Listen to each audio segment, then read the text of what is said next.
What is going on, everybody? John Related 101 here again, and I am back with another video. And we're going to be going over the Nintendo Switch itself on Nintendo's official website. What better way to go over this? And also we're going to talk about the Nintendo Switch presentation they had a couple days ago, I believe last Thursday. I'm going to give you my thoughts on that first before we get into all this. So first thing I want to talk about on the presentation was, I thought that the presentation was pretty awkward if I could sum it up in one word. Now the presentation wasn't overall just like this terrible all around bad.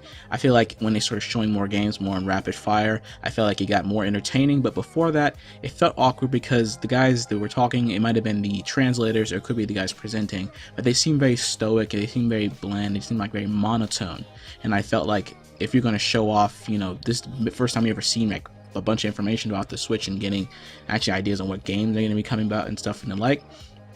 And I feel like they should have gotten someone with a little bit more experience with presenting, such as like Reggie or Shigeru Miyamoto or Aonuma, if you have to be Japanese for the the audience there, which I'm assuming was mostly Japanese press or investors or whatever. So now that we've gotten that out of the way, we're going to go over the actual Switch itself on their website. So notice again here they're showing off the if you can see my mouse, they're showing off, the docking station and the like. They were showing off all kinds of different things. So we got the videos here. We're not going to play those just in case of copyright issues. So they're showing off some of the peripherals here. This thing, we got the Joy-Cons and the Pro Controller. Now the Joy-Cons, they spent a lot of time on the Joy-Cons in the presentation. I forgot to mention. I felt like that kind of bogged it down. But I think we got a pretty good idea what the Joy-Con were. It was pretty much like a, they're more revamped and redesigned Wii remote controllers. But I feel like they shouldn't really have been, because the hardcore market's not really into motion controls. I feel like they should have been more into this, more of the hardcore gaming market, which this controller really is marketed towards more the hardcore gamers. And I feel like I want Nintendo to be more onto the hardcore gamer market, because I believe that's what's really going to make them succeed in the end. So yeah, like I'm saying, you got the stay and go. So the docking station, I'm assuming, does add some kind of power to the console, because it's saying play in HD, and when you're out, you're playing on the Switch screen. Unless all the horsepower is in this, and the docking station just like an adapter for the TV, which I'm not sure if that's the case or not. So once again, big aspect here is the play and go. They got a person with blue hair here.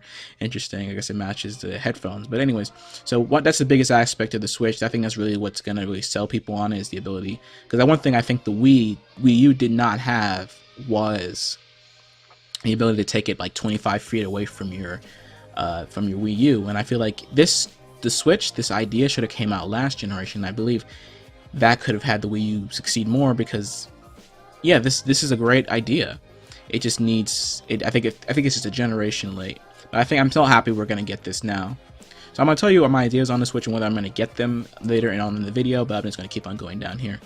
So you're away, going in the car. Yeah, once again we're playing Zelda. Yeah, no one's really going to be playing Zelda with the Joy-Con or that other controller they have, which I feel like it's adequate, but I think this is probably the way to go for most of the games, which is mostly where I'm going to play, which is about 70 bucks. This thing's 70 bucks. I feel like that should be a little less than that. I think they should cost about maybe 60, maybe $50, because I feel like more people are going to be using this way to play than the Joy-Con. Alright, this is one of the aspects of the conference I thought was kind of weird, is like this 1-2 Switch game, where you have these two people with the Joy-Con controllers, and they play these games based off of, you see fire here, like they're holding a gun, they're, being held up or whatever. I feel like this aspect, I feel like it's interesting, but I don't think that's going to be what's attracting the most people to. I don't think the most people that are going to buy the Switch are going to be into doing this kind of stuff here. I feel like more they're going to be interested in the Zeldas, the Marios, like Mario Karts and etc. But I guess for the family or whatever, parties or whatever, I'm sure that there's a market for this kind of stuff. But I don't think most of the people watching the presentation were really interested in 1-2 Switch. And this is something I'm more interested in, teaming up with friends, playing assumedly Splatoon 2 here. That's more what I'm interested in, meeting up with friends, playing on the Switch. Very interesting, because I like the bigger screen, and the 3DS, I feel like that Nintendo's handheld market is amazing right now, and I think the 3DS, you can just replicate that experience with the console and hybrid. It's just, I think, all around a good idea. I feel like this should have come out instead of the Wii. What else you can do? We're not going to really go into that. So it's again the price. They showed this off, 300 bucks, whatever color you want to get. I feel like I'm going to get the more gray one, because that's a little more slick if I was going to buy one. But yeah, 300 bucks. I feel like it should be about 250, but I think this is fine as well. Once again, another thing I kind of wish they would have on launch is at least have a game with the Switch you know, right out of the box. I feel like they should have like a I'm sorry, that was my phone. So I feel like the Switch should have had like a game like 1-2 Switch, or even like a Zelda edition, because I think that would sell a lot of units too, just a Zelda edition Nintendo Switch. But I guess maybe they'll announce it sometime around the road, but I doubt that. I feel like it's just these two at the beginning. So yeah, so now we're getting into the games, the most important aspect, Zelda Breath of the Wild. If I get a Switch day one, this is going to be the game I get. This game looks amazing. The trailer looked awesome. I'm planning on doing a trailer breakdown actually of Zelda Breath of the Wild, because this game does look really great, especially this. I think that really sold some more people on it, because you're getting like a whole cast of characters. Zelda's looking a little bit more of an emotional character, so is Link. There's going to be voice acting from what I'm seeing so far. I just like this adventurous kind of aspect. I like this whole world. This is not just like concept, but this is all like, this is the world you can all travel in. And you've got, you know, Hyrule Castle, which has been taken over by Calamity Ganon, if I'm correct. And this is the main story of the game, so I'm assuming you can actually fight the boss. Like if I just went straight out of the right out the gate, you could just go straight to the Hyrule Castle, and you can fight Ganon. So I'll get more into detail about this game later in my breakdown video, which it may or may not get copyrighted. So if you don't see it, just know I'm probably going to be working on it, but still we're going to keep going on here. Yeah, E10, okay. When to Switch, a game that I'm not really interested in, but I feel like this should have been a game that came with the Switch as like a bundle, because I feel like people deserve at least just one game to get, instead of spending the extra $60-$70 for for another game. So this game is probably going to be about 60. I'm doubting. I'm probably 60-50 bucks. Once again, not really interested in it, but I'm sure there's a market for it. Alright, Mario Kart 8 Deluxe, which is a game I would be interested in. It's not coming out on launch. I feel like this game should. This game, I love Mario Kart 8 for one. It's one of my favorite Mario Kart games, if not my favorite, because I like the whole aspect of you going around and you going around with the carts and, you know, the different zero gravity and stuff like that. That is some great aspect of this game. This game is very balanced in terms of the racing, at least at launch anyway. I'm sure people will figure out a way to break it already, but I think that this game was great. I really love this one. Mario Kart 8 is one of my favorites. Alright, so April 28th, a little bit over a month from the Switch launch, which is, I really feel like this should have been a launch title too, because just give more people Mario, Zelda. I mean, Mario and Zelda, that would be like the number one, the number one thing that people would go out and buy. So apparently you get more content. I'm not sure if there's going to be extra tracks, at least for the racing. I think there are extras for the battle mode, but it comes with the Splatoon characters as well. If you like them, then, you know, that's your thing. Let's see.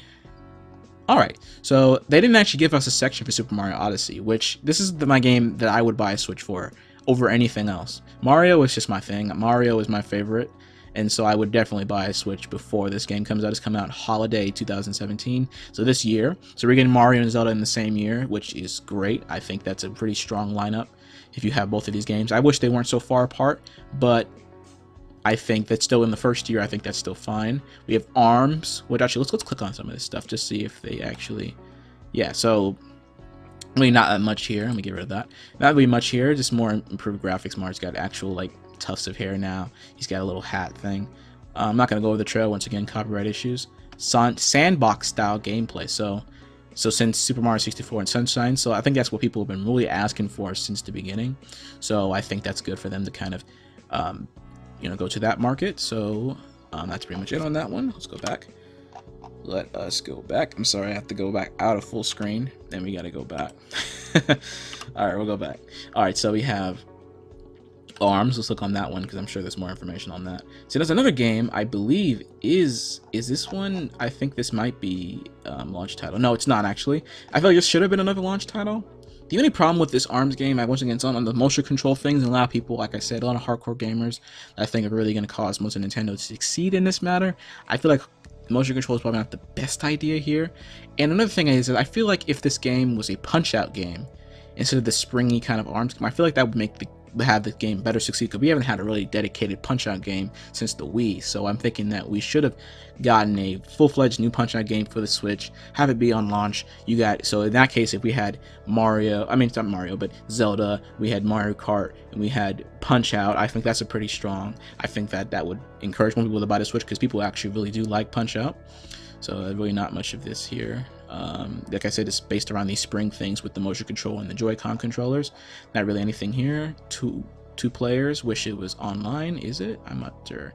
We'll go on to the next game. We'll go on to Splatoon 2, which is actually another game I feel like should have been a launch title. Splatoon is a very popular game on the Wii, and Splatoon was a really great game. I actually played it on its little global test fire thing around E3 last year, and I actually really enjoyed Splatoon. I felt like that game was great. Never got around to buying it though, even though I really like the game. That's really not usually in the usual for me. I feel like Splatoon was one of the games I should have bought, but I just never got around to it. I never really knew why. Which again, not going to show the trailer. Pretty much we got new weapons, we got multiplayer, online multiplayer. You got the Joy-Con controllers. I'm not seeing anyone using that. You know, Turf War, all that stuff that made Splatoon great. We've already seen all these games. We went over them, so we got to go back twice. All right, and then we've got Skyrim, which is a great game I think would be out for the Switch, even though I think that a lot of people already have Skyrim in a lot of different ways, but I feel like taking Skyrim on the go and not on a laptop or something like that, I feel like that would be one of the big selling points. A game such as Skyrim kind of shows how the Switch is maybe more powerful than the Wii U, and that it can handle a game like Skyrim on the go, even on that little tablet thing. And so we have NBA, so showing some third-party games. NBA, popular franchise people talk about all the time. Minecraft, another thing I think a lot of people would like to take on the go. Of course, again, I'm not really interested in Minecraft, but there's definitely a market for it, so good on them. We get Super Mario Bomberman R. Bomberman is awesome, and I love Bomberman. That's just my thing. Bomberman is a game I really enjoy playing, so I'm interested to see if this is exclusive or is it already out? I'm not sure. So we'll look at this game. I haven't seen any footage of this game, so looks like to me that this might be an exclusive game on the Switch. So Bomberman looking pretty good. Once again, very fun strategy kind of game. Hopefully, is there online? Yeah, there we go, online. So good on Nintendo. There we go, online connection, so you can have a good, fun game with 8 players. Nice. All right. I wish they would show. I think they may have the screen where Nintendo shows off their all the third-party support they have. So let's see all the Nintendo Switch games. We're going to go over all of them. So before we keep scrolling down, we're going to talk about some of the things. Another thing about this Switch which is the battery life, which I think is one of the weakest aspects of it. Now the battery life is about 3 to 6 hours, and I feel like it should have been 10 at minimum. And it said depends on the game, so I'm assuming games like Super Mario Odyssey, you ain't gonna be playing that game on a little tablet thing away from the dock for more than 3 hours. I doubt it, because of the game of that graphical fidelity and magnitude. Like in Skyrim, I doubt it's going to be for over 6 hours. A lot of these games that would be a little bit more demanding, like Ultra Street Fighter 2 as HD game, but probably not going to be very demanding on the Switch. FIFA, probably going to be about 3 to 4 hours maybe at best. Probably not going to be one of the games that lasts a really long time. Most of these games I would expect to maybe last longer, but I doubt it. We've got a pretty good, I think we've got a nice amount of third-party support here. We got a mix of Nintendo games here, and we've got some other games that not all of these are my thing, like Just Dance or whatever, but there's a market for them, so I'm sure that they could, I'm sure people would buy them. Pretty good, nice amount of games. Project Sonic, haven't gotten really much of that. They actually showed off one thing I thought in the sizzle reel I thought was pretty fun, was that they didn't actually put any new gameplay, they just put from the trailer, which I thought was I really wish they could have shown some Project Sonic. It could have been a pretty awesome moment in the conference to show off the first footage here, because Nintendo and Sega have had a pretty good relationship for the last couple of years. So I feel like they would show off that game, but no, they didn't. This is holiday 2017. We got Sonic Mania. Really wish they showed a new trailer off for this game, but instead on Nintendo's YouTube channel, they really just showed off the same footage we've seen before if you were watching the reveal. And that's pretty much all the games I've got right now, so this must be all the first year or early 2018 games. I think it's pretty nice. I'm not sure how spaced apart these are going to be over the year, but I think that Nintendo's missing out on a big opportunity by only having by my count, about 5 launch titles. I feel like at least should be 10 at minimum, more than that at least. But for now, that's pretty much my thoughts on the Switch conference and the Switch itself. I will probably be getting one, maybe not on launch. I'm sorry, not lunch, but launch. Definitely I'm going to probably get one before Super Mario Odyssey comes out, because that's just going to be my game. Zelda's a pretty good reason to get one, so I mean, Zelda is just my thing, man. You can't really go wrong with Zelda. I think that's a pretty strong game to launch with, and I think it's just Zelda's just awesome. So I want to see what you guys think. Tell me what you guys think about the Switch below in the comments, and whether you think you're going to be getting one day one or in the year 2017, and what game are you looking forward to on the Switch. Alright then, this is JonBlade 101 everybody, and I bid y'all good day. Have a good one.